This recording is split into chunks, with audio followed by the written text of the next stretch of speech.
जय हिंद साथियों, स्वागत है आपका एनालिसिस इंडिया में। तो दोस्तों, आपने लगभग 4 माह पहले यानी मई में हुए फिलिस्तीनी और इजरायली युद्ध के बारे में ज़रूर सुना होगा। 11 दिन के इस युद्ध में फिलिस्तीन की ओर से हमास के लड़ाके लड़ रहे थे, जिसमें लगभग 250 फिलिस्तीनी और 13 इजरायली लोग मारे गए थे और उस युद्ध को मिस्र द्वारा सीज फायर करवा के रोक दिया गया।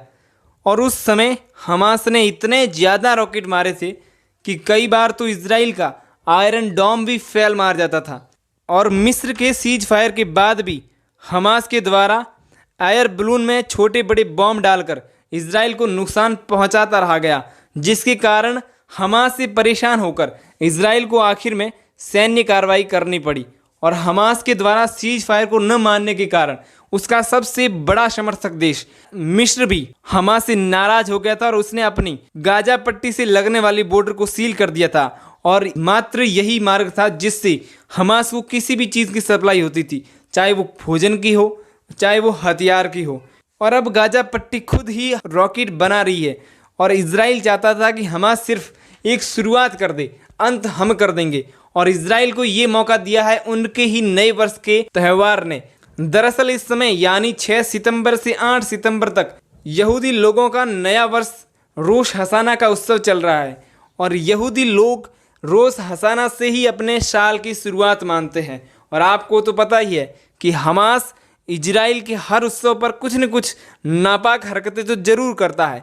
इस बार भी हमास ने इजराइल पर एयर बलून भेजे थे और आप यकीन मानिए ये हमास की बहुत ज़्यादा बड़ी मूर्खता है, क्योंकि इजराइल तो चाहता भी यही था कि बस एक बार मौका मिल जाए और ये मौका खुद हमास ने दिया है। आप स्क्रीन पर नव भारत का एक आर्टिकल देखिए। इजराइल ने कल ही हमास पर एयर स्ट्राइक की है और इसमें इजराइल ने किसी आतंकी को मारने की कोशिश भी नहीं की थी, क्योंकि यहाँ पर इजराइल के मात्र 2 टारगेट थे।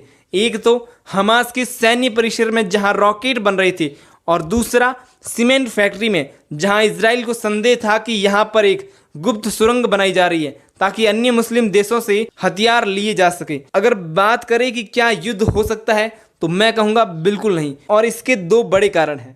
पहला, हमास के पास ना ही अभी के समय कोई हथियार प्रोवाइड करवा रहा है और ना ही उसके पास पैसे हैं।